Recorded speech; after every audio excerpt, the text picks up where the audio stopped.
తండ్రి ప్రభా, జాయిన్ అయిన ప్రతి ఒక్క బిడ్డని తండ్రి ప్రభా ఆశీర్వదించండి ప్రభా. తండ్రి దేవానికి స్తోత్రం తండ్రి ప్రభా. ఈ యొక్క క్షణంలో తండ్రి ప్రభా యేసయ్య తండ్రి, నీ యొక్క తండ్రి ప్రభా నీ యొక్క మాటలను తండ్రి ప్రభా వాక్యం ద్వారా తండ్రి ప్రభా బోధించబోతున్నారు తండ్రి ప్రభా. నీవే తోడుగా ఉండి తండ్రి ప్రభా మా అందరికీ తండ్రి ప్రభా మా యొక్క ఆత్మీయ జీవితంలో తండ్రి ప్రభా మేము ఏమైతే నేర్చుకోవాలో తండ్రి ప్రభా ప్రతి ఒక్క విషయంలో తండ్రి ప్రభా మాతో మాట్లాడండి ప్రభా. నువ్వు నిజమైన దేవుడు తండ్రి ప్రభా, నువ్వు పరిశుద్ధుడు తండ్రి ప్రభా. తండ్రి ప్రభా వాక్యం ద్వారా మాతో మాట్లాడండి ప్రభా, మమ్మల్ని సరిచేయండి తండ్రి ప్రభా.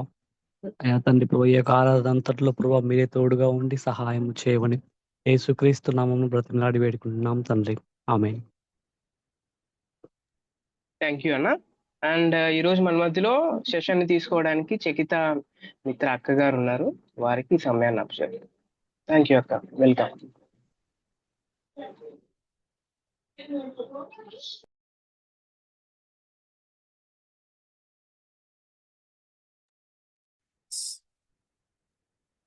అందరికీ వందనాలు. దేవుని నామములో స్తుతులు చెల్లిస్తున్నాను. ఈరోజు మరి ఈ మీటింగ్ దేనికోసం అయితే మనం ఏర్పాటు చేసుకున్నామో మరి ఎందుకో చాలా డిస్టర్బెన్సెస్ ఉన్నాయి. బట్ బై గాడ్స్ గ్రేస్ మనము త్వరగానే స్టార్ట్ చేసుకుంటాము. థ్యాంక్ యూ బ్రదర్ ప్రార్థన చేసినందుకు. ఈరోజు మన టాపిక్ ఏమై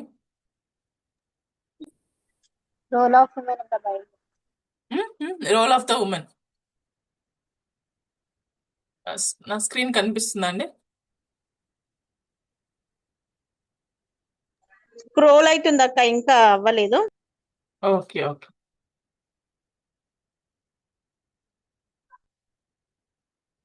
సో Yes, రోల్ అక్క, of the we are. Women in the Bible.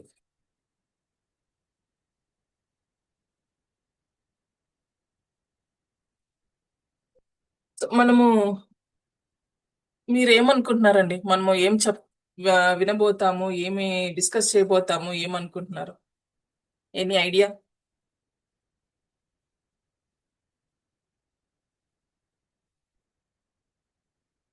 ఏమనుకోవద్దు. దీంట్లో నేను ఒక్కదాన్నే మాట్లాడను. ఈ సెషన్ లో మీరు కూడా మాట్లాడాలి. అప్పుడే మనకు కొంచెం లైవ్లీగా ఉంటది.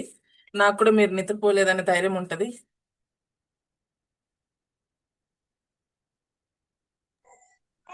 దేవుని రక్షణ ప్రణాళికలో స్త్రీల పాత్ర ఉంది అనేసి. Very good. స్త్రీల టాపిక్ కాబట్టి ఈరోజు స్త్రీలు మాత్రమే మాట్లాడాలి అని అనుకున్నారా బ్రదర్స్?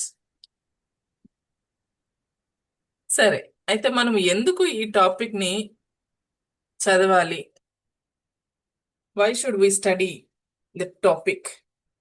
మనకు వాక్యములో, దేవుని గ్రంథములో, బైబిల్లో మనకు స్త్రీల యొక్క పాత్ర ఏమిటి అని మనం చూడాలి. అయితే ఎందుకు చూడాలి, ఎందుకు నేర్చుకోవాలి, ఎందుకు తెలుసుకోవాలి? దాని ద్వారా మనకేమొస్తుంది?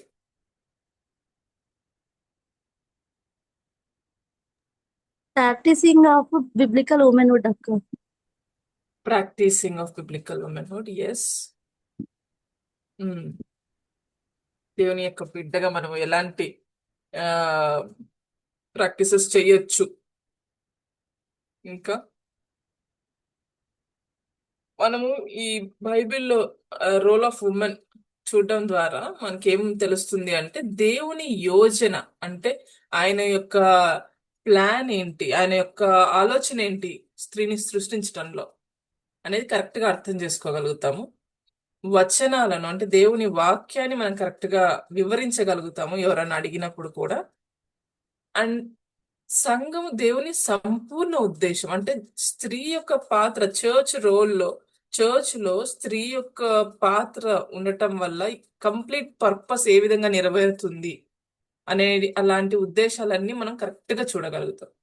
అంటే దేవుడు మనల్ని ఎందుకు పుట్టించాడు, జనరల్ వర్డ్స్ లో చెప్పాలంటే దేవుడు స్త్రీగా మనల్ని ఎందుకు పుట్టించాడు, స్త్రీ అనే ఒక జీవిని ఎందుకు తీసుకురావాల్సి వచ్చింది ఈ భూమి మీదకి, అండ్ సంఘంలో వారి యొక్క పాత్ర ఎలా పోషించవచ్చు, ఆయన యొక్క కంప్లీట్ యూనివర్సల్ చర్చ్ సంఘ స్థాపనలో స్త్రీ యొక్క పాత్ర ఎలా ఉంటుంది అనే విషయాన్ని తెలుసుకోవడం ద్వారా వాక్యాన్ని మనం కరెక్ట్ గా అర్థం చేసుకుంటాం, కరెక్ట్ గా వివరిస్తాం, దానికి తగినట్టుగా జీవిస్తాం. సో అందుకోసం మనం ఈరోజు ఈ టాపిక్ ని చూడబోతున్నాం. అయితే మనం ఏ రోల్స్ ని చూస్తాం?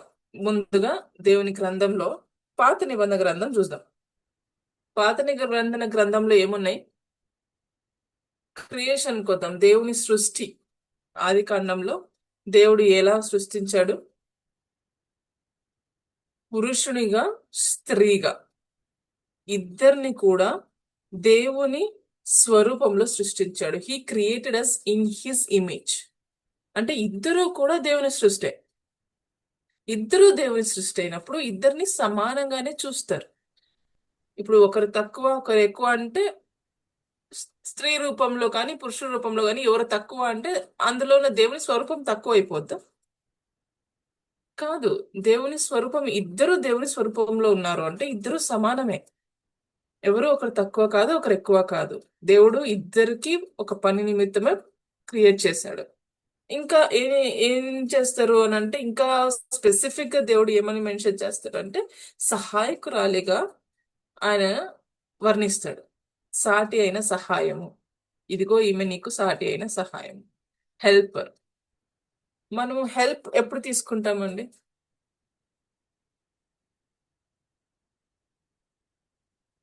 మనము హెల్ప్ ఎప్పుడు తీసుకుంటాము? నీడున్నప్పుడు, కష్టాల్లో ఉన్నప్పుడు.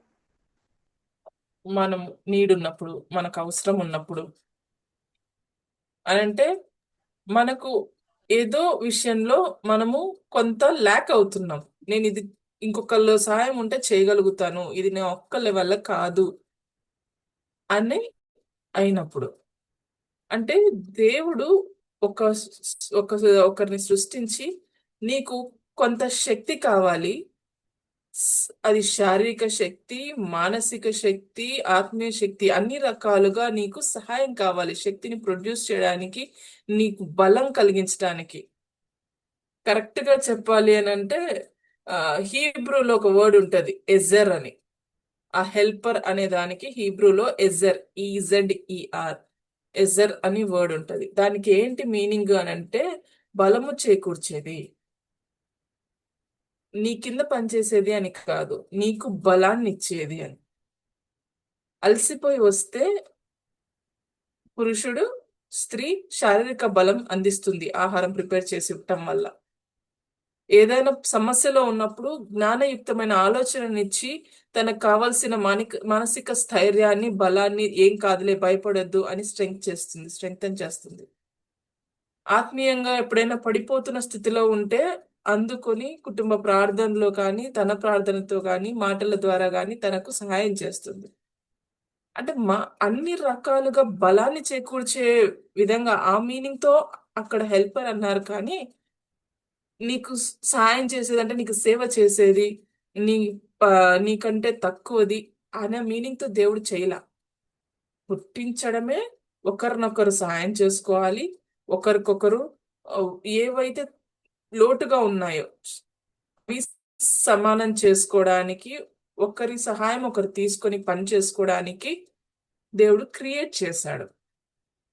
అంటే అది ఏదో హైయరార్కీ, నువ్వు పెద్ద, నువ్వు నువ్వు పెద్ద కాబట్టి, ఆయన ఆదాము ఫస్ట్ కాబట్టి ఈమె సెకండ్ కాబట్టి అని హైయరార్కీతో క్రియేట్ చేయలా. ఆ హైరార్కీ అంటే ఆ విభేదం ఎప్పుడు వచ్చింది అంటే, ఈయన పై చేయి, ఈమె తర్వాత ఎప్పుడు లోబడి ఉండాలి, ఇట్లాంటివి ఎప్పుడు వచ్చినాయి అంటే మన పాపము చేసిన తర్వాత అవి ఎంటర్ అయినాయి. దాని రిజల్ట్, పాపం యొక్క రిజల్ట్ లో ఇదొకటి, ఆ అన్ఈక్వాలిటీ. దేవుడు సృష్టించింది సమానమైతే పాపము చేయడం ద్వారా వచ్చింది అసమానత.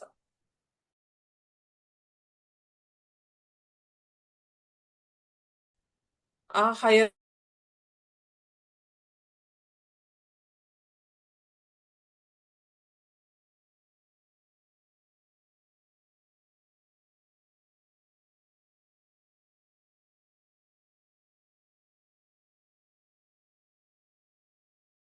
కాదు, తర్వాత ఒకవేళ పాపములో పడినప్పటికీ దేవుని యొక్క మహా ప్రేమ, దేవుని యొక్క కృప వల్ల స్త్రీలను నిబంధన కాపాడువారుగా కూడా చేశాడు. కవెనెంట్ కీపర్స్ గా కూడా పెట్టాడు. ఎవరెవరిని చూస్తాం మనం కవెనెంట్ కీపర్స్ గా? సారా, రెబకా, రాహేలు, లేయా. ఇంకా మనం యాక్చువల్ గా ఈ తల్లులను మాత్రమే చూస్తాం. మన ఫోర్ ఫాదర్స్ అని అంటాం కదా, వాళ్ళను అబ్రహాం సంతానము అట్లా మాట్లాడుతున్నప్పుడు వారి యొక్క భార్యలు వాళ్ళని మాత్రమే చూడకుండా ఈ హీబ్రూ మిడ్ వైఫ్స్, మంత్రసానులు, వాళ్ళు కూడా ఎంత ఇంపార్టెంట్ రోల్ ప్లే చేశారు కదండి. అంటే దేవుడు ఇచ్చిన నిబంధనను నిలబెట్టడానికి స్త్రీలు ఎంతగా వాడబడ్డారు. కనడమే కాదు, ఆ డెలివరీ టైంలో సహాయం చేసిన స్త్రీలను కూడా గుర్తించారు. వాళ్ళు ఫరో ఇచ్చిన ఆ ఆర్డర్ కి అగెయిన్స్ట్ గా దేవుని భయము కలిగిన వారిగా, దేవునికి భయపడి వాళ్ళు ప్రాణం పోయినా సరే బిడ్డల్ని చంపకూడదు అని కాపాడడం వల్ల అక్కడ మోషే అహరోనులు బ్రతికారు. మోషే యొక్క తల్లి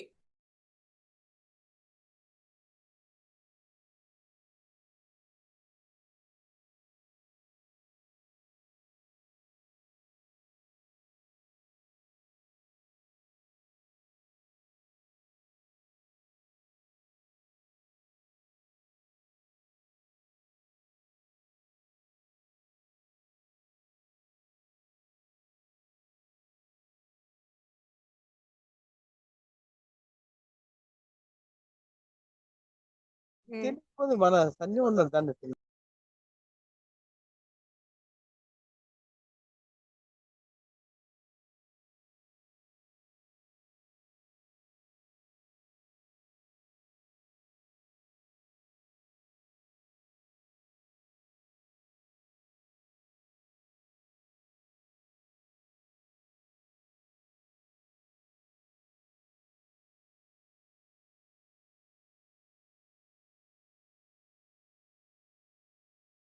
జస్ట్ వెయిట్, అక్క లెఫ్ట్ అయ్యారు. ఐ థింక్ పవర్ కట్ అయ్యింది. We will wait.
అన్న ఏమైంది? అక్కకి ఏమన్నా ప్రాబ్లం అయిందా?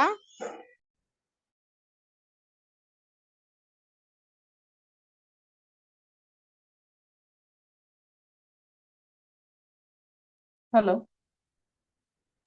ఓకే అక్క, ప్లీజ్ ప్లీజ్ కంటిన్యూ. సారీ, నేను పీపీటీ తర్వాత పంపిస్తాను. కరెంట్ పోయింది ఇక్కడ. పీపీటీ లేకుండా చెప్పమంటారా? పీపీటీ కావాలంటారా?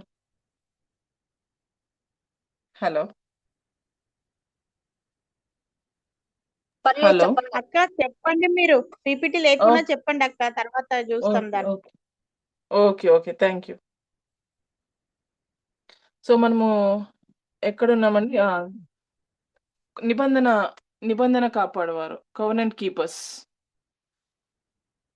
సో కవెనెంట్ కీపర్స్ అంటే మనం నిబంధన కాపాడడమే కాదు, కానీ అంటే ఎవరైతే మనకు అబ్రహాం సంతానంగా పిలువబడుతున్నారో వారిని కన్న తల్లులనే కాదు కానీ ఆ బిడ్డలను డెలివరీ చేసేటప్పుడు సహాయం చేసిన వారిని, ప్రొటెక్ట్ చేసిన వారిని కూడా, ఆ స్త్రీలను కూడా ఎలా గౌరవించారో మనం చూస్తాం.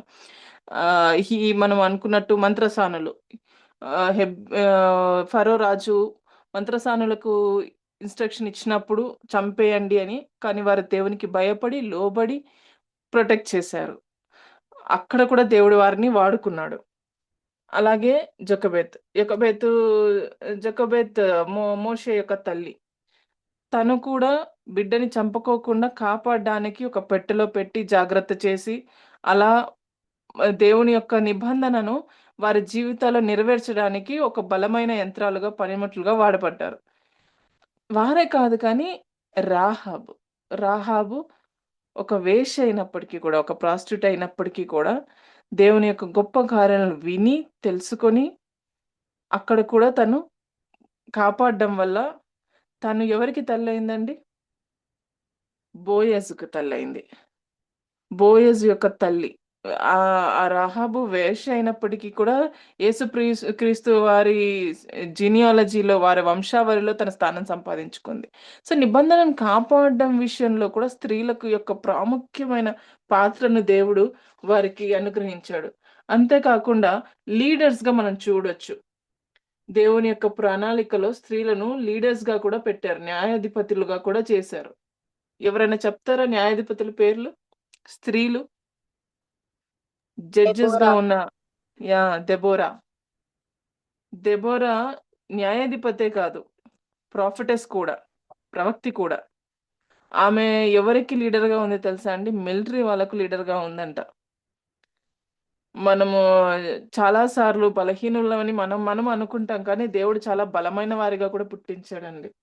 దేవుడు చాలా గొప్ప ప్రణాళికలతో ఆమెను కూడా, ఎంత ప్రెషర్ ఉన్నప్పటికీ కూడా తను సీక్రెట్‌గా వాటిని విని, వాళ్ళ తండ్రి చెప్తున్న కథలు, వారి పూర్వీకులు ఎలా ఉన్నారో విని, ప్రెజెంట్ వారి పరిస్థితులు ఎలా ఉన్నాయో తెలుసుకొని, తను ఒక దేవుని ప్రణాళికలో ఒక మంచి న్యాయాధిపతిగా ఎదిగి నడిపించింది ఇశ్రాయేలు జనాంగాన్ని. అలా కూడా దేవుడు వాడుకున్నాడు. ఇంకొకరు ఎవరినైనా చెప్పగలరా? ప్రవక్తి, లీడర్స్. హుల్దా అన్న మిరియాము, జోయన్నా, వీళ్ళందరూ కూడా దేవుని ప్రణాళికలో చక్కగా వాడబడ్డారు. అంటే కేవలము గృహిణిగానే కాదు కానీ వారు వివిధ వాళ్ళ యొక్క డిఫరెంట్ రెస్పాన్సిబిలిటీస్ ఏవైతే దేవుడు ఇస్తున్నాడో వారికి, వారు అందులో నుంచి వారి యొక్క హిస్టరీని తెలుసుకుంటూ దాన్ని నిలబెట్టడానికి వారికి వీలైనంతగా కాంట్రిబ్యూట్ చేస్తూ వచ్చారు. వారికి ఉన్న గిఫ్ట్స్‌ని, టాలెంట్స్‌ని దేవుని యొక్క ప్రణాళికలో వాడబడ్డానికి. సో ఇదంతా ఏం చూపిస్తదంటే, అది కేవలము లీడర్‌షిప్ కానీ, ఒక లీడర్‌గా ఉండటము, ఒక సైన్యాన్ని కానీ, ఒక గుంపుని కానీ లీడ్ చేయడము, అది కేవలం పురుషులకు మాత్రమే కాదు గానీ, దేవుడు స్త్రీలకు కూడా అనుగ్రహించాడనే విషయం మనం అర్థం చేసుకోవాలి. దేవుడు స్త్రీలను కూడా అథారిటేటివ్‌గా ఉండటానికి కొన్ని స్పిరిచ్యువల్ రోల్స్ ఎక్కడైతే అవసరమో, ఆత్మీయంగా ఈ ఈ గుంపు ఎదగాలంటే ఒక స్త్రీ రావాలి అని ఎక్కడైతే దేవుడు ఉద్దేశిస్తాడో, అక్కడ స్త్రీ ఉండడం కరెక్ట్, మంచిది. అది దేవుని ఉద్దేశమై ఉన్నది. కాబట్టి అక్కడ నిలబెడతాడు. అవసరాన్ని బట్టి దేవుడు స్త్రీలను కూడా అక్కడ నిలబెడతాడు. కేవలం పురుషులనే నిలబెట్టడు. అది మనం అర్థం చేసుకోవాల్సింది. ఇంకా నెక్స్ట్ మనం చూసినట్లయితే ఫెయిత్ అండ్ కరేజ్, విశ్వాసంలోను ధైర్యంలోను ప్రదర్శించే విషయాల్లో స్త్రీలను ఏ రకంగా దేవుడు వాడాడు. స్త్రీలలో ఉన్న విశ్వాసాన్ని, ధైర్యాన్ని చూపించారు. మనకి ఎగ్జాంపుల్‌కి రూత్, తను చాలా విశ్వాసంతో ఉండింది. ఎస్తేరు చాలా ధైర్యాన్ని ప్రదర్శించింది.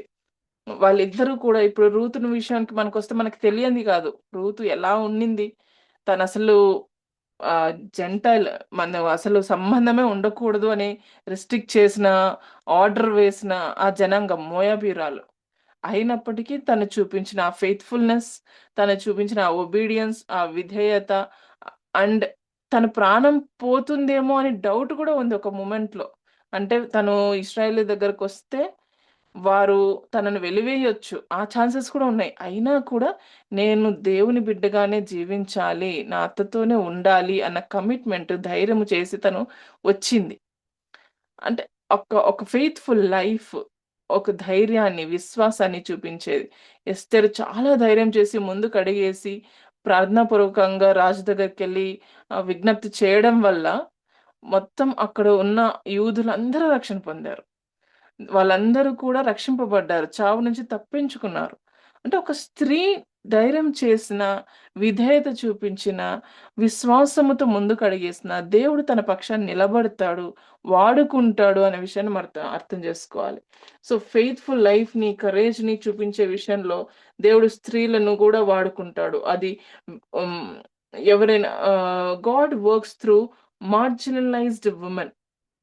అంటే ఆయన యొక్క ఆహ్, ఉద్దేశించిన ఆ యొక్క రక్షణ కార్యము జరగడానికి, విమోచన క్రయధనము జరిగించడానికి దేవుని యొక్క గొప్ప ప్రణాళికలో స్త్రీలను వారు వేరే వాళ్ళైనా, అంటరాని వాళ్ళైనా, వెలివేయబడిన జాతి వాళ్ళైనా సరే, ఆయనకి తన పర భేదం లేదు. వాడుకోవాలి అని ఉద్దేశించాడంటే వారిని రక్షించుకొని మరీ తన ప్రణాళికలోనికి తీసుకొస్తాడు. వాడుకుంటాడు. అయితే వారు అంతే విశ్వాసంతోనూ, విధేయతతో కూడా జీవించాల్సుంటది. ఇంకా మనం చూసినట్లయితే, మనము అందరికీ ఇష్టమైన ముఖ్యంగా స్త్రీలందరికీ ఇష్టమైన పుస్తకం సామెతలు. సామెతల్లో వుమెన్ గురించి ఉంటది గదా! ఎక్కువగా స్త్రీల గురించి ఎలా ఉండాలి అంటేనే అందరూ చెప్పే మాట సామెతలు 31 అధ్యాయం చదవండి.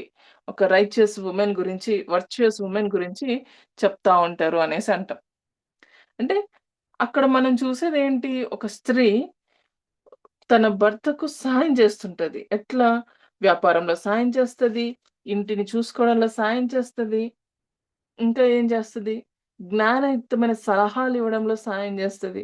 అంటే తనను ఒక్క దగ్గర ఇంటికి మాత్రమే పరిమితం చేయడం కాదు కానీ, ఆమెకు ఉన్న శక్తివంతమైన ఆర్థిక మరియు సామాజిక నాయకురాలుగా చూపిస్తుంది. అంటే ఇఫ్ యూ ఆర్ గిఫ్టెడ్, నీకు ఆ తలాంతు ఉంది. నువ్వు జ్ఞానయుక్తమైన సలహాలు నీ భర్తకివ్వగలవు. నువ్వు బయటికెళ్ళి పని చేయగలవు. నీకా సామర్థ్యత ఉంది. అంటే నువ్వు చెయ్యొచ్చు. చెయ్యొద్దు అని దేవుడు చెప్పట్లా. దేవుడు నువ్వు స్త్రీ అంటే తను ఇంటికి మాత్రమే పరిమితమని దేవుని ఉద్దేశంలో ఎప్పుడు లేదు. ఏ రంగాలలో తను రాణించగలదో, ఏ రకంగా ఇంటి వారికి సహాయం చేయగలదో అవన్నీ చేయొచ్చు అన్న విషయాన్ని దేవుడు ఆ గ్రంథం ద్వారా బయలుపరుస్తా ఉన్నాడు. పాత నిబంధనలో చూస్తే ఇలా ఉన్నాయి. మరి కొత్త నిబంధనలో యేసుక్రీస్తు పరిచర్య వాళ్ళు చేస్తున్నప్పుడు ఎలాంటి సందర్భాల్లో మనం చూస్తాం? అయితే ముందుగా మనం చూడాల్సింది యేసుక్రీస్తుల వారు పరిచయం చేస్తున్నప్పుడు అక్కడున్న కల్చరల్ కాంటెక్స్ట్. అక్కడ ఉన్న అంటే ఆ కాలంలో స్త్రీలను ఎలా చూసేవారు? ఫస్ట్ సెంచరీ జూడాయిజం యొక్క ఫస్ట్ సెంచరీ టైమ్‌లో యాక్చువల్‌గా అంటే స్త్రీలకు న్యాయపరమైన కానీ, ఆహ్, ఈ మతపరమైన కానీ అన్ని స్టేటస్‌లు చాలా లిమిటెడ్‌గా ఉన్నాయి. అంటే తనకు తక్కువ స్థానాన్ని ఇచ్చేసాయి.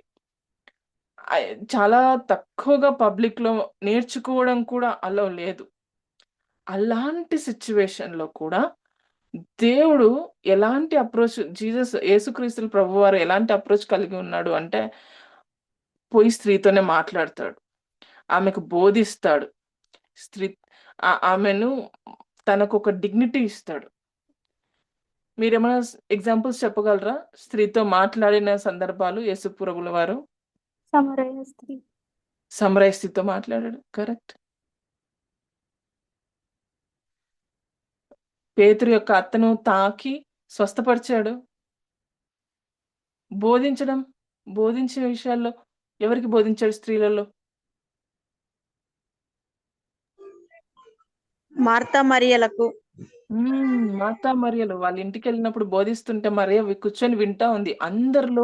అందరి పురుషుల మధ్యలో కూర్చొని వింటా ఉంది. శిష్యులతో పాటు కూర్చొని వింటా ఉంది.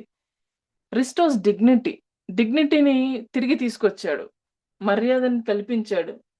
అలాంటి ఎగ్జాంపుల్ ఏదైనా ఉందా? ఒక స్త్రీకి మర్యాద కల్పించిన పాపాత్మురాలైన స్త్రీ, పాపం వ్యభిచారం చేత పట్టబడ్డ స్త్రీ అక్క. కరెక్ట్. వ్యభిచారంలో పట్టబడిన స్త్రీకి ఒక రెస్పెక్ట్ ఇచ్చాడు. మీలో పాపం చేయకపోతే ఏయండి. చూడండి, మొదట పాపం చేయని వాడెవడో వాడు మొదట రాయేయండి. అంటే ఆమెను ఎవ్వరు ఏమనలేదు. అంటే నేను కూడా నిన్నేమనను వెళ్ళు తల్లి, అమ్మ అని సంబోధించటం, పబ్లిక్‌లో రెస్పెక్ట్ ఇవ్వడం. అంటే ఇవన్నీ కూడా అట్లాంటి చులకనగా, లోకువగా, తక్కువగా కన్సిడర్ చేసే ఆ కాంటెక్స్ట్‌లోనే చాలా ధైర్యంగా స్త్రీకి కూడా ఒక విలువుంది. ఈమె నా సృష్టిలో భాగం అన్నట్టుగా ఆమెకు బోధించటం, మాట్లాడడం, ఆమెకొక మర్యాద కల్పించడం ఇవన్నీ యేసుప్రభుల వారు చేశారు. అయితే మరి అలాంటి స్త్రీ శిష్యురాలిగా ఉన్నిందా? ఉంటే ఎవరెవరున్నారు?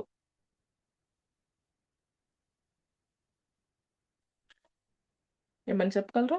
ఎగ్జాంపుల్. Women as disciples. శిష్యులుగా ఉన్న స్త్రీలు. అక్క ఓన్లీ జీసస్ ఉన్న టైంలోనేనా, ఆఫ్టర్ జీసస్ రిజరెక్ట్ అయిన తర్వాత కూడా? ఆ! పౌలు లెటర్స్‌కి వెళ్ళకండి. పౌలు లెటర్స్‌కి ఇప్పుడే ఎళ్ళొద్దు. జీసస్ రిజరక్షన్ వరకు చెప్పండి. జీసస్ ఉన్న టైంలో, జీసస్ రిజరక్షన్ టైంలో కానీ కూడా చెప్పొచ్చు. మగ్దలేనే మరియా మగ్దలేని మరియ ఎలా వాడాడు? ఆమెను శిష్యురాలిగా అని ఎలా చెప్పగలరు? రిజరెక్ట్ అవుతారు అనేది తను గ్రహించగలిగింది కదక్క. మార్నింగ్ తను వెళ్ళడము అదంతా కూడా, అంటే అంతగా ఫాలో అవుతున్నది ఆయన మాటలను, అంతగా నిలిచి ఉన్నది ఆ మాటల్లో అనేసి అర్థమవుతుంది. తను మార్నింగ్ వెళ్ళడము అట్లా డిసైపుల్ గా ఉంది అనేసి చెప్పొచ్చేమో అని. మీరు చెప్పిన ఆన్సర్ కొంతవరకు కరెక్టే. ఎందుకు అంటున్నాను అంటే యాక్చువల్‌గా తను వెళ్ళింది ఆచారము చొప్పున. వాళ్ళ ఆచారం ప్రకారం ఏంటంటే చనిపోయిన వారికి వెళ్ళి మొత్తం సాంబ్రాణి, సుగంధ ద్రవ్యాలు పూయటం ఆచారం. సో, యేసుక్రీస్తుల వారికి నేను చేస్తాను ఆ ధర్మాన్ని అని మిగతా వారు కొద్దిమంది స్త్రీలు కలిసి వాళ్ళు వెళ్ళటం జరిగింది. ఆయన తిరిగి లేస్తాడన్న విషయం ఆమెకు గుర్తుందో లేదో కరెక్ట్‌గా మెన్షన్ చేయలేదు కానీ, బట్ ఆచారం చొప్పున ఆమె వెళ్ళింది. ఆ పని తెల్లవారుజామునే చేస్తారు కాబట్టి, అంటే ఆమె చాలా వెయిట్ చేస్తుంది. మళ్ళీ ఇంకొక రోజు దాటితే ఏమీ చేయలేము అనేసి వెయిట్ చేస్తుంది. వెంటనే వెళ్లి ఆయనకి అవన్నీ పరిచయం చేయాలి అనేసి. సో, ఆమె పొద్దున్నే వెళ్ళడం జరిగింది. త్వరగా వెళ్ళాలి అన్న ఉద్దేశ్యంతో వెళ్ళింది. అయితే ఆమెని మీ ఆన్సర్ కరెక్టే. మగ్దలేని మరియని కూడా శిష్యురాలిగా ఎంచొచ్చు. ఎందుకు అనంటే, దేవుడు ఆమెని మొదటి సువార్తికురాలిగా ఎంచుకున్నాడు. పేతురు, యోహానులకి చెప్పిందామె. తొర్లించబడింది. యేసుప్రభు వారు కనిపించట్లేదక్కడ. ఆయన శరీరం కనిపించట్లేదని చెప్పిందామె. అయితే వాళ్ళొచ్చి వెతికినప్పుడు వాళ్ళకి కనిపించొచ్చుగా. కనిపించలా. ఏడుస్తూ కూర్చున్న మరియకి కనిపించాడు. కనిపించి "నువ్వు వెళ్లి వాళ్ళందరికీ చెప్పు. వాళ్ళని తీసుకొని రా పలానా చోటికి" అని ఆమెను పంపించాడు. అంటే దేవుడు ఎంత ప్రధానమైన రోల్‌ని ఇచ్చాడంటే స్త్రీకి, అద్భుతమైన ప్రిషియస్ గిఫ్ట్. మనం ఎప్పుడు కూడా నాకెందుకిచ్చావు దేవా ఈ జీవితం అని పొరపాటున కూడా అనకుండా, ఈ వేరే వాళ్ళు కూడా వేలెత్తి చూపించకుండా, దేవుడి ప్రణాళికలో స్త్రీ ఉంది అన్న విషయాన్ని గుర్తించడానికి దేవుడు ఆమెని అక్కడ వాడుకున్నాడు. అందుకే ఆమెని ఇంకో రకంగా కూడా ఆమెకొక పేరిస్తాడు. Apostles to అపోజల్స్. అంటే అపోస్తలులకు అపోస్తలురాలు. వారికి సువార్త చెప్పినామె. దేవుడు తిరిగి లేచాడు అని ఫస్ట్ చెప్పిందామె. ఎవరికి? శిష్యులకు. శిష్యులకే సువార్త చెప్పిందీమె. అంత యొక్క ప్రివిలేజ్ ఇచ్చాడు. అంటే ఆమె మొదటి శిష్యురాలిగా, అక్కడ స్త్రీలలో ఒక శిష్యురాలు అనంగానే ఆమె పేరు తలంపుకొచ్చే విధంగా దేవుడు ఆమెకి ఒక ప్రివిలేజ్‌నిచ్చాడు. ఇంకా మనం చూసినట్లయితే మేరీ. మనకు తల్లి మేరీ. ఈమె విధేయత. ఈమె యొక్క విధేయత మనకు ఆదర్శం. ఎంత మాట అంటే, నీ మాట చొప్పున జరిగాయి. నీ మాట ప్రకారమే నాకు జరుగును. దానివల్ల సొసైటీలో ఆమెకెంత చెడ్డ పేరొస్తుంది. దానివల్ల ఇంట్లో వాళ్ళతో ఆమెకెన్ని గొడవలైతాయి. ఇవేమి ఆలోచించలా. జస్ట్ దేవదూత చెప్పింది. దేవుడు నాకు అనుగ్రహిస్తాడు. ఓకే. నీ మాట చొప్పున జరగని. అంత కంప్లీట్ విధేయత చూపించే స్త్రీ. ఆమెను గూడా శిష్యురాలిగా మనము చూడొచ్చు. అంటే శిష్యత్వానికి ప్రతిరూపం అనొచ్చు. The main quality of a disciple ఏంటి అంటే ఒబీడియన్స్. ఈ మేరీ చూపించినంత ఒబీడియన్స్ ప్రతి శిష్యుడు చూపించాలి అనేది దేవుని ఎక్స్‌పెక్టేషన్. అందుకే దేవుని రాజ్యంలో స్త్రీలను పూర్తిగా చేర్చుకున్నాడంట. ఎందుకంటే విధేయత చూపించే లెక్కలో ఉన్నారు. మొదటి సువార్త అందించే బిడ్డగా స్త్రీ ఉన్నింది. అందుకనే వారిని అంటే కంప్లీట్‌గా పరిపూర్ణంగా దేవుని రాజ్యంలో స్త్రీలకు కూడా సమాన భాగము, సమాన హక్కు దేవుడు సమానత్వం కలిగించాడు. అయితే ఇంకా మన దేవుని యేసు ప్రభువుల వారు ఎంత ప్రివిలేజ్ ఇచ్చాడు స్త్రీలకు అనేది చూసినట్లయితే, ఆయన మీరన్నట్టు సమరయ స్త్రీతో మాట్లాడటం. ఆయనంతకు ఆయనే. అంటే ఒక సోషల్ నార్మ్‌ని బ్రేక్ చేయడం. సామాజికంగా వాళ్ళు ఏర్పరుచుకున్న కొన్ని రూల్స్ మనం సమరయలతో మాట్లాడకూడదు. ఆ ప్రాంతానికి వెళ్ళకూడదు. ఆ ప్రాంతంలో అడుగు పెట్టకూడదు. వాళ్ళు అంటరాని వాళ్ళు అని ఎలా డిసైడ్ అయినా కూడా దాన్ని బ్రేక్ చేసి ఒక స్త్రీని అక్కడ నేను మీట్ అయితే, ఆ స్త్రీ వల్ల ఆ ఊరంతా రక్షణ పొందుతుంది అని అనుకుంటే, అది ఎలాంటి సిట్యుయేషన్ అయినా సరే ఆయన బ్రేక్ చేసి ఎళ్ళిపోయాడు. అంటే దానివల్ల కాన్సిక్వెన్సెస్ ఏమవుతాయి అంటే, అది బ్రేక్ చేయడమే కావాలి. ఎందుకు అనంటే, స్ ఒక సమరయ సమరయులు ప్రాంతము. అందులోనూ ఒక స్త్రీ. సమరయులంటేనే అంటరాని వాళ్ళు. స్త్రీ అంటే ఇంకా లోకువ ఆ సమాజంలో. దానికి తోడు వ్యభిచారం చేసే స్త్రీ. చూడండి ఆ డిగ్రీ తక్కువలో తక్కువ, తక్కువలో తక్కువ, తక్కువలో తక్కువ లీస్ట్‌కెళ్ళిపోతుంది. అక్కడి నుంచి దేవుడు ఆమెను తీసుకొస్తున్నాడు. అంత లో కేటగరీ అసలు కన్సిడరే చెయ్యని కేటగరీని దేవుడు పట్టుకుంటాడు. పట్టుకొని ఆమె ద్వారా ఆ ఊరందరిని రక్షణ కలిగిస్తాడు. అంటే దేవుడు ఒక ప్రిషియస్ జ్యువెల్‌గా స్త్రీని ఉంచుతున్నాడు. నువ్వు ఎంత తక్కువగా నిన్ను చూస్తారో సొసైటీలో, నిన్ను అంతగా నేను హెచ్చిస్తాను. నిన్ను అంతగా వాడుకుంటాను. నిన్ను నా ప్రణాళికలో అంత ఉన్నత స్థానంలో పెడతాను అన్న విషయం మనం అర్థం చేసుకోవచ్చు. దేవుడు మనకు చెప్తున్నట్టుగా అర్థం చేసుకోవచ్చు. ఇంకా మనం చూసినట్లయితే వ్యభిచారంలో పట్టబడిన స్త్రీ. ఒక రెస్పెక్ట్ కలిగిస్తున్నాడు. అంటే ఆ రోజుల్లో వ్యభిచారం చేస్తున్న స్త్రీలు అంటే రాళ్ళతో కొట్టి చంపాలి. అది వాళ్ళకి రూలు. వాళ్ళ యొక్క చట్టము. అయితే దేవుడేం జేస్తున్నాడు? దాన్ని ఛాలెంజ్ జేస్తున్నాడు. మీరు ఎలాంటి అంటే ఆహ్, మీ యొక్క ఏమంటారు? పేట్రియార్కీ పురుషాధిక్యత కలిగిన సంఘంలో మీరున్నారు కాబట్టి ఏది పడితే అది చేస్తున్నారు. అది మీరు జస్టిస్ చేస్తున్నారో లేదో కూడా మీరు ఆలోచించాలి. అంటే అక్కడ మోషే ఇచ్చిన ధర్మశాస్త్రంలో రూల్ ప్రకారము ఏంటి అని ఫాలో అవ్వడమే గాని, దాని వెనకాల ఉన్న అర్థం వాళ్ళు చూడట్ల. ఒక పాపంలో పట్టుకోబడిన స్త్రీని నువ్వు రాళ్ళతో కొట్టి చంపే అని అంటున్నారు గానీ, అయితే ఆ స్త్రీని చంపే ముందు నువ్వు ఆ పని చేస్తున్నావో లేదో చూసుకో. నువ్వు కూడా పాపం చేస్తున్నావో లేదో చూసుకో. అనేది వాళ్ళు వెనకాల ఉన్న అర్థాన్ని గ్రహించట్ల. అందుకని యేసుప్రభుల వారు ఏం చేస్తారంటే, ఆ క్వెషన్‌ని తీసుకొస్తారు. పాపం చేయని వాడెవడో ముందు రాయి. అంటే ఒకరు పాపం చేస్తుంటే వాళ్ళని వేలెత్తి చూపించడమే గాదు. వా వారిని నువ్వు చేయకపోతే అప్పుడు వేలెత్తి చూపించు. అంటే అందరూ పాపం చేశారు. అప్పుడు ఒకరినొకరు ఎందుకు మీరు వేలెత్తి చూపించుకుంటున్నారు? పక్కనోళ్ళనే ఎందుకు చూపిస్తున్నారు? ఆమె ఈ రకంగా తప్పు చేసింది. నువ్వు ఇంకో రకంగా తప్పు చేసినావు. అంటూ ఆమెను సపోర్ట్ చేస్తూ ఆమె తప్పు చేయలేదనట్ల. తప్పు చేసినా కూడా క్షమాపణ ఉంది. ఎందుకంటే నువ్వు గూడా తప్పు చేసినావు బాబు. నిన్ను నేను క్షమిస్తున్నా. ఈమెను నేను క్షమిస్తున్నా అని ఒక డిగ్నిటీని క్రియేట్ జేస్తున్నాడు. దేవుడు సొసైటీలో పురుషులకే గాదు, స్త్రీలకు కూడా ఒక డిగ్నిటీని తీసుకొస్తున్నాడు. రక్షణ పురుషులకే గాదు, స్త్రీలకు గూడా ఉంది అనే విషయాన్ని క్లారిఫై చేస్తున్నాడు. చక్కగా అంటే అన్ని రకాలుగా దేవుడు యేసుక్రీస్తుల వారు ఒక మాదిరికరమైన లైఫ్‌ని మన దగ్గర పెట్టిపోయినాడు. ఎలా గౌరవించాలి స్త్రీలని, ఎలాంటి సొసైటీలో ఉన్నప్పటికీ స్త్రీ నా దృష్టిలో ఏంటి అనే విషయాన్ని చూపిస్తా ఉన్నాడు. అందుకే యేసుక్రీస్తుల వారు స్త్రీలను దేవుని రాజ్యంలో సంపూర్ణ భాగస్వాములుగా రిస్టోర్ చేశాడన్నమాట. ఇంకా మనం చూసినట్లయితే ఉమెన్ని సపోర్టర్స్, మినిస్టర్స్‌గా అంటే సేవకులుగా, సహాయకులుగా చూస్తాం. ఎలా అంటే మనకు లూకా సువార్తలో ఉంటది. లూకా గారు రాస్తారు. ఏమని రాస్తారు? యేసుక్రీస్తుల వారు టెంపుల్ దగ్గర కూర్చొనున్నప్పుడు అందరూ పెట్టెలో కానుకలు వేస్తూ వెళ్తా ఉంటారు. అయితే స్త్రీ వచ్చి తను కంప్లీట్‌గా ఆర్థిక సాయం చేయడం. దాన్ని జీసస్ ఫోకస్ చేయడం. మీరు కలిగిన దాంట్లో కొంచెమేస్తున్నారు కానీ, ఈమె కంప్లీట్‌గా తనకున్నది మొత్తం ఏసేసింది అని రిగార్డ్ ఇవ్వడం. అది ఫోకస్ చేస్తాడు. అంటే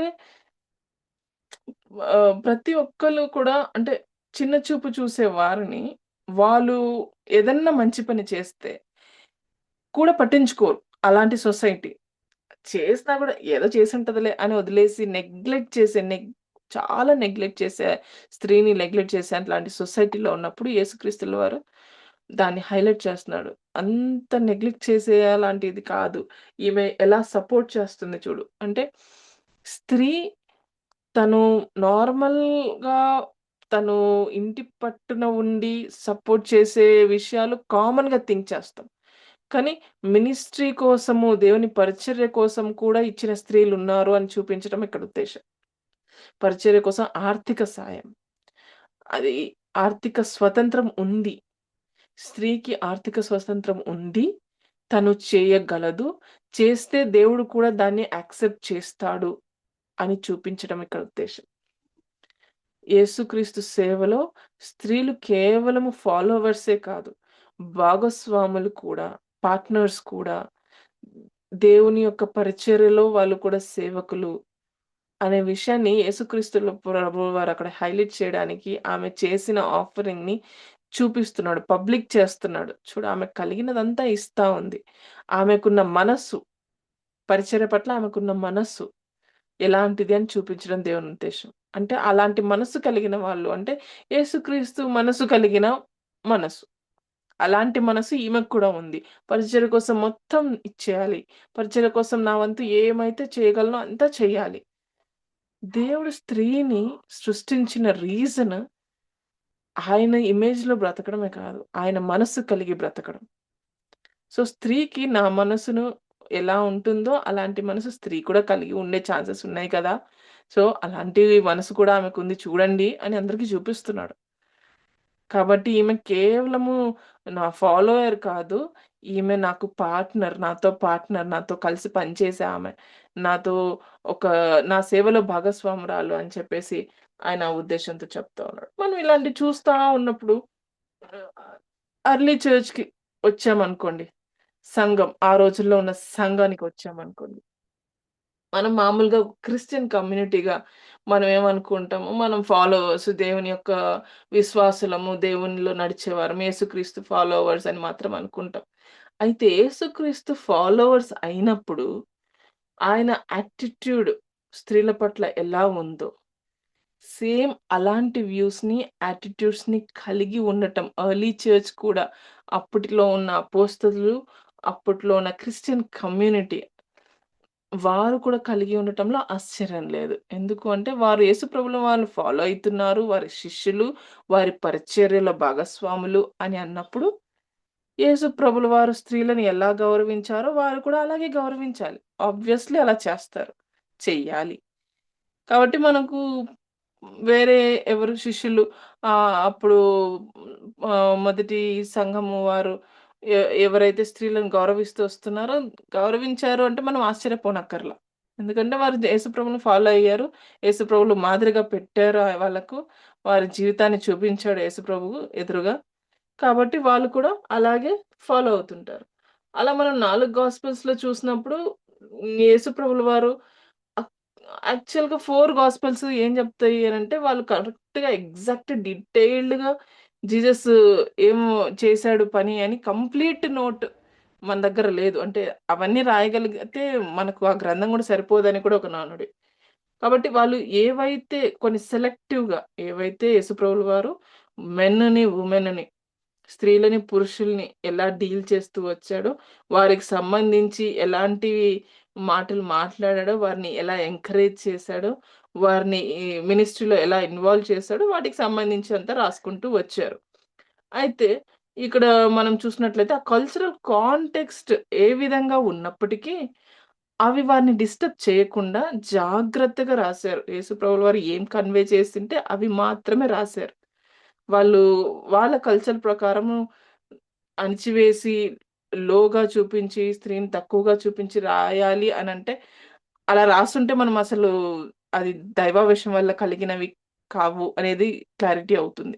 బట్ అలాంటి కాంటెక్స్ట్‌లో కూడా ఇంత నీట్‌గా ప్రెజెంట్ చేశారు అంటే, యేసుక్రీస్తు ప్రభుల వారు చాలా స్ట్రాంగ్‌గా మినిస్ట్రీ చేశారు. స్త్రీల మధ్య, పురుషుల మధ్య వారికి స్ట్రాంగ్‌గా కన్వే చేశారు. ఎలాంటి పాజిటివిటీ క్రియేట్ అవ్వాలో స్త్రీల పట్ల అవి శిష్యులకు కూడా కన్వే చేశారు. సో, ఆ ఫ్యాక్ట్ ఏంటి అనంటే మనకు రాసిన వాళ్ళు పురుషులైనప్పటికీ కల్చరల్ అజంప్షన్స్ ఎన్ని ఉన్నప్పటికీ strong strong feature of ministry of Jesus ఏంటి అంటే, ఆయన ఇద్దరిని కూడా పురుషుల్ని, స్త్రీలని ఏ భేదం లేకోకుండా సమానంగా క్రియేట్ చేశాడు. అలాగే వాడుకున్నాడు. అలాగే హెచ్చిస్తున్నాడు.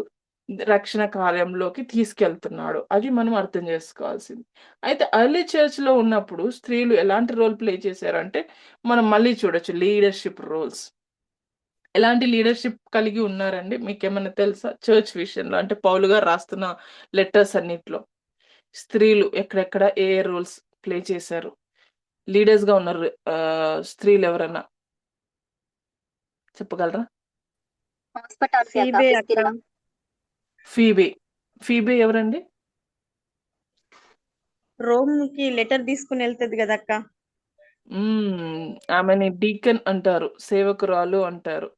రోమన్స్‌కి లెటర్‌లని క్యారీ చేసింది. పౌలు గారు రాసే ప్రతి ఉత్తరాన్ని తీసుకెళ్ళే బాధ్యత తీసుకుందామె. మనము మన మాటలో చెప్పాలంటే సంఘ పెద్దలంటారు గదా! Church elders, deacons, committee members. కొన్ని చర్చెస్‌లో అయితే మెయిన్ లైన్ చర్చెస్‌లో కమిటీ అంటారు. Church committee. అలాంటి రోల్ ప్లే చేసింది తను. ఇంకా చూస్తే జునియా. జునియాని ఏమంటారో తెలుసా? అపోస్తలురాలు అంటారు. ఆమె చాలా గ్రేట్ వర్క్ చేస్తదనమాట మినిస్ట్రీలో. ఈయన పాల్ టైంలో. ప్రిసిల్లా. ప్రిసిల్లాని ఏమంటారో తెలుసా? ప్రిస్కిల్లాని? టీచర్. ఎందుకంటే అపోల్లో వచ్చినప్పుడు అపోల్లోస్‌కి కూర్చోపెట్టి డాక్టరీన్ నేర్పిస్తదామె. వాళ్ళ హస్బెండ్‌తో కలిసి. అందుకనే ఆహ్, చాలా సార్లు ప్రిసిల్లా పేరు ముందొస్తుంటది. భర్త, భార్య పేరు రాస్తున్నప్పుడు అకిల ప్రిసిల్లా అనే కాకుండా కొన్నిసార్లు ప్రిసిల్లా, అకిల అని రాస్తారు. మెన్షన్ చేయడం. అంటే దేవుడు తనని అంత ఉన్నతంగా ఆ రోల్‌కి తీసుకొచ్చాడు. అలాంటి లీడర్‌షిప్ రోల్స్ వాళ్ళు ప్రెజెంట్ చేశారు. అంటే మినిస్ట్రీలో కూడా అంటే ఎర్లీ చర్చ్‌లో కూడా చాలా ప్రధానమైన, ప్రాముఖ్యమైన రోల్స్ ప్లే చేశారు స్త్రీలు. మనం ఇవన్నీ చూస్తాము. అయితే మనకి ప్రాబ్లమ్ వచ్చే కంటెంట్ ఎక్కడుంటది చెప్పండి? మోస్ట్‌లీ స్త్రీల గురించి మాట్లాడినప్పుడు.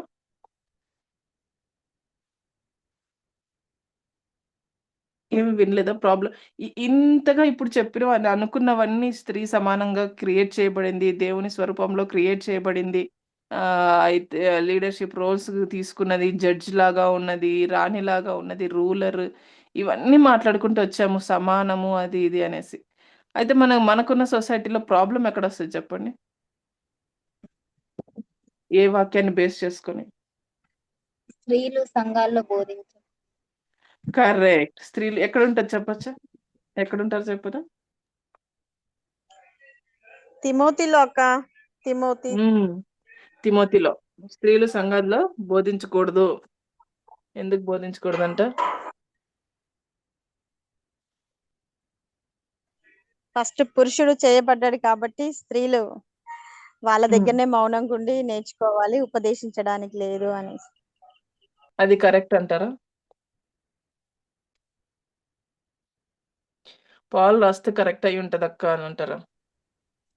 అంటే అట్లని కాదక్క. అంటే కాంటెక్స్ట్ ఇప్పుడు వేరే.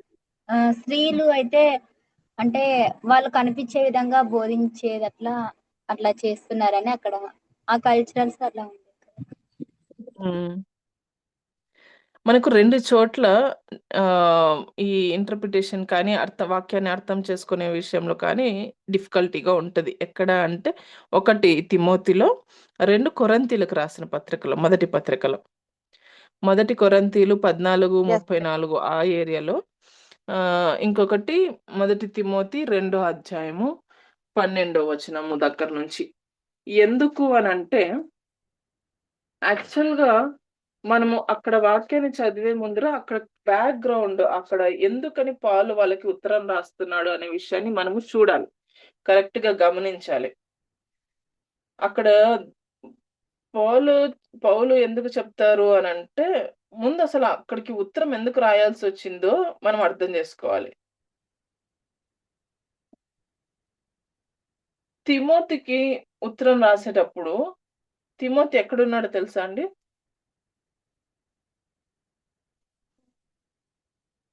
తిమోతికి లెటర్ రాస్తున్నప్పుడు తిమోతి ఎక్కడున్నాడో తెలుసా? ఎఫెసస్‌లో ఉంటాడు. తిమోతికి ఉత్తరం రాసి రిసీవ్ చేసుకునే టైంకి ఫస్ట్ లెటర్ రిసీవ్ చేసుకునే టైంకి ఎఫెసస్‌లో ఉంటాడు. అయితే ఎఫెసస్‌లో ఎ ఎలా ఉంటుంది పరిస్థితి అంటే మొత్తం తప్పుడు బోధనే ఉంటుంది. ఫాల్స్ టీచింగ్ ఉంటుంది.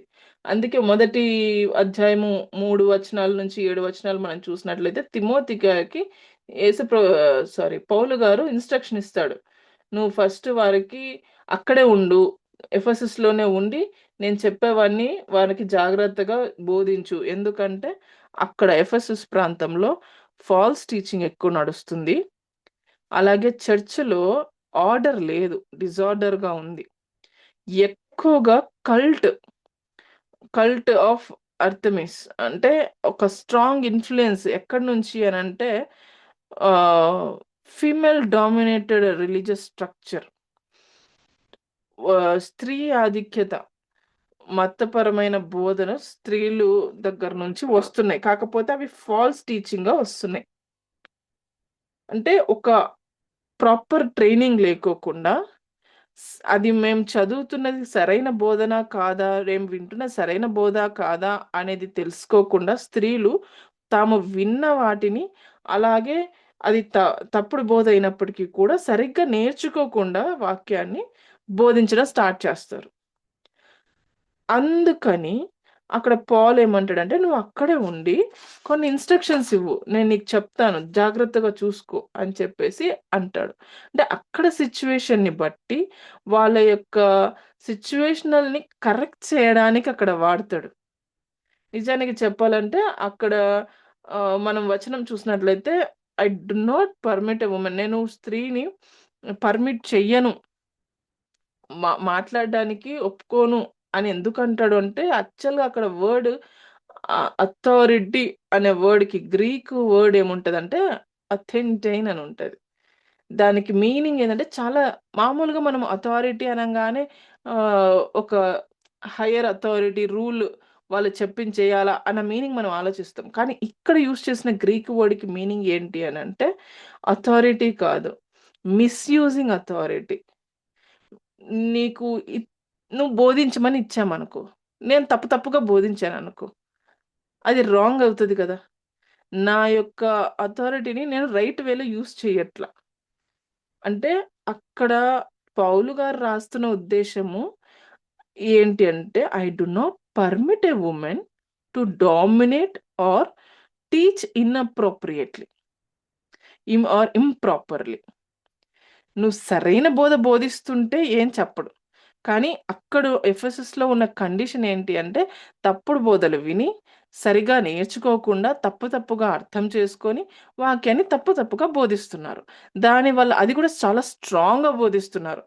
ఎంత అంటే వాళ్ళు గుడ్డిగా నమ్మిన ఏమంటారు మన భాషలో చెప్పాలంటే, నేను పట్టిన కాళ్ళు కుందేలుకి మూడే కాళ్ళంటే, మూడే కాళ్ళు ఇది కరెక్ట్ అని గట్టిగా వాదించి మరి బోధిస్తున్నారు స్త్రీలు. అందుకని ఆ కాంటెక్స్ట్‌లో ఆ ఎఫెసస్ సంఘానికి మాత్రమే స్త్రీలు మౌనంగా ఉండాలి. బోధించొద్దు అని స్ట్రిక్ట్గా చెప్తాడు. దానికి అర్థము అసలు ఏ స్త్రీలు అని కాదు, ప్రపంచం మొత్తానికి అప్లై చేయకూడదు. ఆ ఊర్లో బాగాలేదంటే ఆ ఊర్లో బాగాలేదంతే. ఇప్పుడు యుద్ధం ఇరాన్లో జరుగుతా ఉంది, అది భూకంపం వచ్చి కూలిపోతున్నాయి, డ్రోన్స్ పడడం వల్ల భూమి కంపించి అక్కడ షేక్ అయ్యి బిల్డింగ్ కూలిపోతున్నాయి అంటే ఆ ఏరియా గురించి ప్రార్థించాలి. అక్కడ బిల్డింగ్ పడిందని మన బిల్డింగ్ పడింది, డ్రోన్లు పంపకూడదు అని అన్నాం అనుకో, అంటే డ్రోన్లు ఇండియా మీద కూడా పంపకూడదు, డ్రోన్లు ఆస్ట్రేలియా మీద కూడా పంపొద్దు. ఇరాన్ ఇచ్చే ఇన్స్ట్రక్షన్ డ్రోన్లు పంపొద్దు అని ఎవరికి ఇస్తుంది? పంపించిన వాళ్ళకి ఇస్తుంది, పడేసుకున్న వాళ్ళు మాత్రమే ఇస్తారు. మనం ఇచ్చినాం అనుకో, అది ఎట్లుంటది? నీ దగ్గరికి రాలేదే, నువ్వెందుకు అప్లై చేసుకుంటున్నావు అని అంటామా? ఇది కూడా అంతే. అక్కడ ఎక్కడ అవసరమో అక్కడే అప్లై చేసుకోవాలి. ఆ కాంటెక్స్ట్లో ఇప్పుడు మన చర్చిలో తప్పుడు బదులు జరుగుతున్నాయి అనుకో, స్త్రీల వల్ల ముఖ్యంగా, స్త్రీని మాట్లాడొద్దు అని మన సంఘంలో ఇన్స్ట్రక్షన్ ఇవ్వడం కరెక్ట్. అక్కడ ఆ సంఘానికి పౌలు ఇచ్చిన ఇన్స్ట్రక్షన్ ఆ సందర్భాన్ని బట్టి ఇచ్చాడు. అది అన్ని సంఘాలకు వర్తించదు. ముఖ్యంగా ఏదైనా ఇన్స్ట్రక్షన్ ఉంది అంటే అది సార్వత్రిక సంఘానికి అండ్ దేవుని యొక్క క్రియేషన్ యొక్క ఆ పర్పస్ ప్రణాళికకు సూట్ అవుతుందా లేదా చూసుకోవాలి.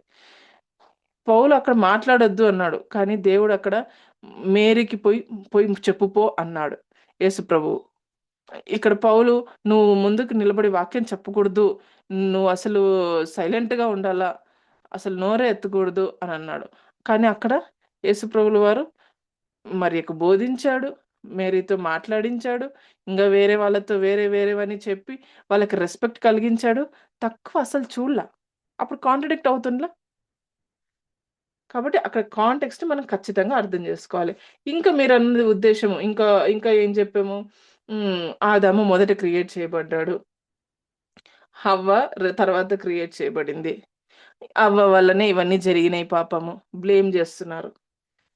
దాన్ని కరెక్ట్గా అర్థం చేసుకోవాలి. ఆదాము ముందు క్రియేట్ చేయబడ్డాడు అంటే అఫ్ కోర్స్ హీఈస్ అకౌంటబుల్, ఆయనకన్నీ తెలుసు, ముందు ఇన్స్ట్రక్షన్ రిసీవ్ చేసుకునేది ఆయనే. అలాంటి ఆయన అవ్వ తెచ్చిస్తేనే అన్నీ తెలిసి అది తినకూడదని తెలిసి ఇంటెన్షనల్గానే పాపం చేశాడు. అది తప్పే కదా. Point number 1. 2, అవ్వ వల్ల పాపం వచ్చింది అంటున్నారు. అవ్వ ఏం చేసింది? మోసపోయింది. ఆమె మోసపోవడాన్ని దాన్ని తీసుకొచ్చి తెలిసి తప్పు చేసిన వాళ్ళని హైలైట్, వాళ్ళు మంచోళ్ళని, ఆమె మోసపోయి తప్పు చేయంగా ఆమెనే కావాలని చేసిందని అలా మనం చేయడానికి లేదు. తప్పు ఇద్దరూ చేశారు. మోసపోయి తప్పు ఒకరు చేశారు, తెలిసి ఇంటెన్షనల్గా ఇంకొకరు తప్పు చేశారు. దాంట్లో ఎక్కువ తక్కువ లేవు. ఆమె చేసింది కాబట్టి ఫస్ట్ ఆమెనే ఎక్కువ పాపాత్మురాలు, అందుకే ఆమెను తక్కువ చేసి మాట్లాడాడు పౌలు, అందుకే ఆమెను మాట్లాడొద్దన్నాడు. అవేమీ కాదు. ఇక్కడ ఎందుకు వాడాడు అని అంటే, ఆమె ఆ టైంలో మోసపోయిందండి. ఇప్పుడు కూడా ఈ సందర్భంలో మీ సంఘంలో స్త్రీలు అబద్ధ వాక్యాలన్నీ విని మోసపోతున్నారండి, కానీ దాన్ని గుడ్డిగా నమ్ముతున్నారండి, దానివల్ల గట్టిగా అవే వాదిస్తున్నారు. సో వాళ్ళని కామ్ డౌన్ చేయండి. అప్పుడు ఎట్లా హవ్వ మోసపోయిందో ఇప్పుడు మీ స్త్రీలు కూడా అట్లా మోసపోతున్నారు, తప్పుడు బోధలన్నీ విని. సో ఆమెని మాట్లాడనీయకండి, అంతే అక్కడ ఇంటెన్షన్, ఇంకేం లేదు. టెంపరరీగా రిస్ట్రిక్ట్ చేస్తున్నాడు. అక్కడ ఎందుకు అని అంటే వాళ్ళు సరిగ్గా నేర్చుకోవట్లేదు వాక్యాన్ని, ఫాల్స్ టీచింగ్ ఉన్న ఏరియాస్లో ఎక్కువ ఉంటున్నారు. సో ఆయన కంప్లీట్గా స్త్రీని మాట్లాడొద్దు అని చెప్పట్లేదు, కానీ డాక్ట్రిన్ పరంగా అంటే దైవ సిద్ధాంతాలు, వాక్యము ఎక్కడైతే తప్పుడుగా ప్రొజెక్ట్ అవుతున్నాయో, ఏ స్త్రీలైతే ప్రొజెక్ట్ చేస్తున్నారో, సో ఆ సంఘంలో ఆ స్త్రీలను మాట్లాడొద్దు అని చెప్పడం ఆయన ఉద్దేశం. సో ఆ కాంటెక్స్ట్లోనే మనం చూడాలి, అక్కడ వరకే మనం ఆలోచించాలి. అది కరెక్ట్ చేసే కాంటెక్స్ట్, అది యూనివర్సల్ డిక్లరేషన్ కాదు, అందరికీ అన్ని సంఘాలకి వర్తించదు, ఆ సంఘం వరకే వర్తిస్తుంది. రైట్. ఇంకా మనం 1 కొరింథీయుల్లో చెప్పిన మాట చూద్దాం. 1 కొరింథీయులు 14వ అధ్యాయం. అక్కడ ఏంటి అని అంటే, అక్కడ కూడా మాట్లాడొద్దని అంటాడు, ఇలాంటి మాటే అంటాడు. ఎందుకు అని అంటే, అక్కడైతే ఆ సందర్భం ఏంటి అంటే భాషల్లో మాట్లాడే సందర్భం. ప్రవక్తగా ఒక స్త్రీకి ఆ భాషల్లో మాట్లాడే గిఫ్ట్ ఉన్నప్పుడు అయినా కూడా అక్కడ మాట్లాడొద్దు అని అంటాడు. ఎందుకు అనంటే అక్కడున్న కాంటెక్స్ట్ ఏంటి అనంటే పబ్లిక్‌లో వాళ్ళు టంగ్స్‌లో మాట్లాడుతా ఉంటారు. కానీ దానికి ఇంటర్‌ప్రిట్ చేసేవాళ్ళు ఉండరు. దానివల్ల అర్థం గాని వాళ్ళు గట్టిగా వర్షిప్ టైమ్‌లోనే నోరు తెరిచి అడగడం మొదలుపెట్టేస్తున్నారు. దానివల్ల వర్షిప్ డిస్టర్బ్ అవుతుంది. ఆ సంఘం యొక్క రెగ్యులర్ వర్షిప్ డిస్టర్బ్ కాకుండా ఉండడానికి, ఆ ఆర్డర్ ఆఫ్ వర్షిప్ డిస్టర్బెన్స్ లేకుండా జరగడానికి ఆయన అక్కడ మాట్లాడొద్దు అని మాట్లాడతాడు. అక్కడ 3 రీజన్స్. ఆహ్, భాషలో ఇంటర్ప్రిటేషన్ లేకుండా, తర్జుమా చేసేవాళ్ళు లేకుండా టంగ్స్‌లో మాట్లాడే స్త్రీలున్నారు. అయితే ఎక్కువ మంది ఉన్నారు. అలాంటి వాళ్ళు మల్టిపుల్ ప్రాఫిట్స్ ఒకేసారి మాట్లాడడం జరుగుతా ఉంది. దానివల్ల డిస్ డిజార్డర్ వస్తోంది వర్షిప్‌లో. గట్టిగా దాన్ని వాళ్ళు క్వెషన్ చేయడము, గట్టిగా వర్షిప్ టైమ్‌లోనే దాని గురించి డిస్టర్బ్ చేసేటట్టుగా వాళ్ళు బిహేవ్ చేయడము, ఇవన్నీ స్త్రీలే చేస్తున్నారు. అందుకని దాన్ని ఉద్దేశించి అక్కడ సైలెంట్ అనే వర్డ్ వాడతాడు. ఇంకా చెప్పాలంటే ఆ సైలెంట్ అనే వర్డ్ ఎగ్జాక్ట్‌గా గ్రీక్ వర్డ్ ఏముంటదంటే సిగావో అని ఉంటది. అంటే ఏంటి అనంటే అవి ఎర్లీ చాప్టర్స్‌లో దానికి ముందున్న చాప్టర్స్‌లో ఆ వర్డ్ అలా యూజ్ చేస్తారు. ఎందుకు అనంటే అక్కడ మీనింగ్ కంప్లీట్‌గా నోరు మూసుకోమని కాదు కానీ, ఇంటర్ప్రిటర్ లేనప్పుడు, తర్జుమా చేసేవాళ్ళు లేనప్పుడు నువ్వు భాషల్లో మాట్లాడొద్దు. అండ్ ఎప్పుడైతే ఇంకొకరు రిసీవ్ చేసుకోలేని పరిస్థితిలో ఉన్నారో, అప్పుడు కూడా ప్రవక్తలు మాట్లాడకుండా సైలెంట్‌గా ఉండడం మంచిది. అది దాని ఉద్దేశ్యం ఏంటి అంటే డిస్ట్రప్టివ్ వేలో అంతరాయం కలిగించే వేలో ఉన్నప్పుడు మాట్లాడడం ఆపితే మంచిది. ఒకేసారి అందరూ గొలగొలగా మాట్లాడి ఎవరికీ అర్థం కాకుండా వర్షిప్ చేసేది ఏం చేస్తున్నారో ఎవరికీ తెలియకోకుండా మీనింగ్‌ఫుల్ వర్షిప్ లేకుండా చేసే పరిస్థితులున్నప్పుడు మాట్లాడొద్దు. అది కొరింథీయులకు రాయడం. ఎందుకు అంటే కొరింథీ చర్చ్‌లో ఉన్న ప్రాబ్లమ్ ఏంది అంటే అక్కడ ఉన్న విమెన్‌కి అక్కడ కామన్ కల్చరల్ ప్రాబ్లమ్ ఏంది అంటే వాళ్ళు ఎడ్యుకేట్ అవ్వలేదు. వాక్యాన్ని సరిగ్గా తెలుసుకోలేదు. ఇంటర్ప్రిట్ చేసేవాళ్ళు లేరు టీచింగ్‌కి. అండ్ పబ్లిక్‌లో ఆర్డర్‌లెస్‌గా క్వెషన్‌లు అడగడం చేస్తూ ఉంటారు. అందుకని మీరెవరైనా ఏదైనా తెలుసుకోవాలి అని అనుకుంటే, ఎంక్వైరీ చేయాలి అని అనుకుంటే, వాళ్ళు మీ హస్బెండ్స్‌ని ఇంట్లో అడగండి అనే మాట వాడతాడు. ఇష్యూ ఏంది అంటే నువ్వు డిస్టర్బ్ చేయకూడదు. అంతరాయం కలిగించకూడదు. అది అక్కడ కాంటెక్స్ట్. కొరింథీలో మనకు ఉన్న కాంటెక్స్ట్. అందుకని పౌలు ఆ 2 చోట్ల మనకు ఆ విధంగా రాస్తాడన్నమాట. మరి పౌలు గారు డైరెక్ట్‌గా వుమెన్‌ని ఎంకరేజ్ చేసిన సందర్భాలున్నాయా అంటే ఉన్నాయి. ఉత్తర లెటర్స్ రాస్తున్నప్పుడు మనం విన్నాం. ప్రిసిల్లా గురించి, ఫీబే గురించి, జునియా గురించి. ఇంకా పబ్లిక్ మినిస్ట్రీలో స్త్రీలను అలౌ చేయడము, వాళ్ళను వర్కర్స్ నాతో కలిసి పనిచేసిన వాళ్ళు అని చెప్పడం. ఇలాంటివన్నీ అలాంటి సందర్భాల్లో మనం చూస్తాం. అవన్నీ కూడా పౌలు గారు రెస్పెక్ట్ ఇవ్వటమే, స్త్రీలను ఎంకరేజ్ చేయడమే అన్నమాట. మరి థియాలజికల్ పాయింట్ ఆఫ్ వ్యూలో చూడాలి అంటే స్త్రీలను దేవునిలో అంటే క్రీస్తులో మనం సమానంగా చేయబడ్డాము అని గలతీయులకు రాసిన పత్రికలో ఉంటది. అన్ని జెండర్ బ్యారియర్స్‌ని తీసేస్తాడు. సోషల్ బ్యారియర్స్‌ని తీసేసి స్త్రీకి ఒక స్టేటస్ కల్పిస్తాడు. ఒక రెస్పెక్ట్ ఇస్తాడు యేసుప్రభుల వారు. సో, హైరార్కీ అనేది లేదు దేవుని దృష్టిలో. రక్షణ అందరికీ సమానమే. గుర్తింపు జెండర్ అనేది లేకోకుండా దేవుని దృష్టిలో అందరూ సమానమే అని, అందరూ వర్తియే. అందరికీ అర్హత ఉంది. రక్షణ పొందడానికి, దేవుని పరిచర్య చేయడానికి స్త్రీ పురుషులకి అందరికీ అర్హత ఉంది అనే విషయాన్ని దేవుడు నా దృష్టిలో అందరూ సమానమే అనే విషయము గలతీయులకు రాస్తున్న పత్రికలో క్రీస్తులో అందరూ ఈక్వల్ అనేసి పౌలు గారే మెన్షన్ చేస్తారు. ఇంకా చెప్పాలి అనంటే ఆహ్, మనం మామూలుగా చదువుకున్నట్టు ఇమేజ్ ఆఫ్ గాడ్. దేవుడు జెండర్ లాగా కాదు కానీ మినిస్ట్రీలో కాలింగ్ అనేది ప్రధానం. ఆ విషయాన్ని పౌలు గారు కూడా మెన్షన్ చేస్తూ ఉంటారనమాట. ఆహ్, నువ్వు పరిచర్య చేయాలి, నీకు తలాంతు ఉంది, వాక్యం చెప్పే తలాంతు ఉంది. అది మెయిన్. అది వాక్యం చెప్పగలవా లేదా చూడాలి కానీ, అది వాళ్ళు చెప్పేవాళ్ళు స్త్రీలా, పురుషులా, పిల్లలా, పెద్దలా ఇలాంటివి ఆలోచించకూడదు. వాక్యాన్ని కరెక్ట్‌గా కన్వే చేస్తున్నావా? దైవావేశంతో చెప్పగలుగుతున్నావా? రైట్ ఇంటర్ప్రిటేషన్, రైట్ టీచింగ్ అందివ్వగలుగుతున్నావా అనే చూడాలి. ఎందుకు అనంటే, ఇద్దరు కూడా ఎవరైనా కానీ దేవుని స్వరూపంలో సృజించబడిన వారే. Image of God. అలాగే రిడెంప్టివ్ మూమెంట్ అంటే మనము రిస్టోరేషన్ అంటే రక్షణలో విడుదల కలిగించే ఆ ప్రక్రియలో రక్షణ అనుభవంలోనికి వెళ్ళే దాంట్లో మనకు ఫాలెన్ కండిషన్‌లో వచ్చిన తర్వాత అంటే మనము పాపంలోకి పడిపోయిన తర్వాత వచ్చిందే ఈ పేట్రియార్కిక్ సొసైటీ. పురుషాధిక్యత సొసైటీ అంటాము. అంటే దాని నుంచి బయటపడాలి.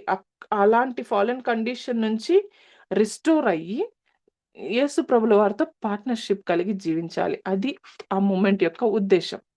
విమోచన దశలో ప్రయాణం సాగించాలి. అంటే మనము మన రక్షణ అనుభవం కలిగి పునరుద్ధరించి దేవుని పరిచర్యలో సమానంగా పని చేయాలి. నువ్వెక్కువ, నువ్వు తక్కువ అని ఎప్పుడు అనుకోకూడదు. పురుషులు ఎక్కువ కాదు, స్త్రీలు ఎక్కువ కాదు. వాళ్ళు తక్కువ కాదు, వీళ్ళు తక్కువ కాదు. సో, మన సంఘానికి మన ఉన్న కాంటెక్స్ట్‌కి వచ్చినట్లయితే ప్రస్తుత మనం ఎదుర్కొనే ప్రశ్నలు ఫస్ట్ క్వెషన్ స్త్రీలు పాస్టర్‌లు అవ్వచ్చా? వాళ్ళు పుల్పిట్ ఎక్కి బోధించొచ్చా? బైబిల్‌లో సూత్రాలు ఏమున్నాయి? కల్చరల్ రూల్స్ ఏమున్నాయి? విశ్వాసంలో ఎలాంటి నిబద్ధత కలిగి ఉండాలి? వాళ్ళ సాంప్రదాయాలు, వాళ్ళ ట్రెడిషనల్స్ ఏమి? ఇవన్నీ మనం చర్చ్‌లో వినే క్వెషన్స్ అన్నమాట. స్త్రీల విషయం వచ్చినప్పుడు. అయితే దానికి సరైన గైడ్‌లైన్స్ ఏంటి అంటే ఆహ్, ముందు ఏ టెక్స్ట్‌ని బట్టి మనము స్త్రీని గాని, పురుషుని గాని తక్కువగా చూస్తున్నామో ఆలోచించాలి. ఒక్కొక్క వచనాన్ని విడిగా తీసుకొని అర్థం చేసుకోవడం తప్పు. కాంటెక్స్ట్ ప్రకారము టెక్స్ట్‌ని తీసుకొని, అయితే దాన్ని మొత్తం బైబిల్‌లో ఉన్న ధార్మిక దృష్టితో మనం చూడాలి. అంటే హోల్ బైబిల్ కాంటెక్స్ట్‌లో ఆలోచించాలి. ఒక ఒక ప్లేస్‌లో ఒక వాక్యం ఉందంటే, ఆ వాక్యాన్ని లిటరల్‌గా తీసుకోకూడదు. అది దేవుని యొక్క గొప్ప ప్రణాళికైన సృష్టి ధర్మానికి విరుద్ధంగా ఆలోచిస్తున్నామా? విరుద్ధంగా మనకి ఇంటర్ప్రిటేషన్ ఉందా? దానికి సెట్ అయ్యేలా ఉందా? చూసుకొని అప్పుడు దాన్ని డెసిషన్ మేకింగ్‌కి తీసుకురావాలి. వేరు వేరు అభిప్రాయాలు డిఫరెంట్ కాన్‌ఫ్లిక్ట్స్ వచ్చినప్పుడు రెస్పెక్ట్‌తో మనము వాటి డెసిషన్స్‌ని ఏంటి అని రెస్పెక్ట్‌ఫుల్‌గా డీల్ చేయాల్సుంటది. అందుకనే మనం బైబిల్‌ని ప్రెజెంట్ చేస్తున్నప్పుడు స్త్రీని సమాన గౌరవంతో సృష్టించబడిన వారు అని గౌరవించాలి. దేవుని కార్యంలో చురుకుగా పాల్గొనేవారు యాక్టివ్ ఇన్ గాడ్స్ మిషన్ అనేది మనం గుర్తించాలి. కొన్నిసార్లు ఈ సంస్కృతి మన కల్చరల్ బ్యాక్‌గ్రౌండ్ వల్ల మనము రిస్ట్రిక్షన్స్ ఎదుర్కొంటూ ఉంటాం. అయితే అల్టిమేట్‌గా క్రైస్ట్ రిస్టోర్ చేసేవాడు. ఎవరినైనా సరే. అందరిని కూడా దేవుడే సృష్టించాడు. సమానంగా చేశాడు. సమానమైన రక్షణ కార్యాన్ని అందరికి సమానంగా పంచాడు. అండ్ అదే విధంగా సమానంగా రిస్టోర్ చేసి ఆయనతో తీసుకెళ్తాడు అన్న విషయాన్ని అర్థం చేసుకొని మనము ఒకరినొకరు గౌరవించుకోవాలి. సో, బైబిల్ యొక్క దిశ ఏంటి? కంక్లూజన్ ఏంటి? ఎక్స్‌క్లూషన్ ఏంటి అనంటే, ఏదో ఒక్క సైడ్ కాదు. ఎవరో ఒకరు ఏదో ఒక జెండర్ అని కాదు. దేవుడు కంప్లీట్‌గా పార్ట్నర్‌షిప్ కలిగి ఉంటాడు. వీళ్ళు తక్కువ, వీళ్ళు వద్దు, వీళ్ళు దీనికే, వీళ్ళు దానికే అని కాదు కానీ, దేవుడు ఎవరెవరికైతే ఏ ఏ పర్పస్‌తో సృష్టించాడో వారినందరిని ఆ పర్పస్‌ని ఫుల్‌ఫిల్ చేయడానికి వాడుకుంటాడు. అది ఏ పని తక్కువ కాదు, ఏ పని ఎక్కువ కాదు. ఏ జెండరు డిఫరెన్స్ కాదు దేవునికి. అందరూ కూడా ఆయన పరిచర్యలో భాగస్వాములే అనే విషయాన్ని మనం అర్థం జేసుకోవాలి. అప్పుడే పురుషులైనా, స్త్రీలైనా ఒకరినొకరు గౌరవించుకోవడం జరుగుతది. సో, మనము చూసుకున్న ఈ విషయాల్లో మీకు ఏవైనా డౌట్‌లు ఉంటే అడగొచ్చు. ఒకవేళ ఇంకేమైనా క్లారిఫికేషన్స్ కావాలన్నా నేను మెటీరియల్ పంపిస్తానండి. ఆహ్, పీపీటీ కంటే పీడీఎఫ్ పంపిస్తాను. మీరు తర్వాత ఫాలో అప్ చేసుకుందురు. Thank you. Over to Sunny.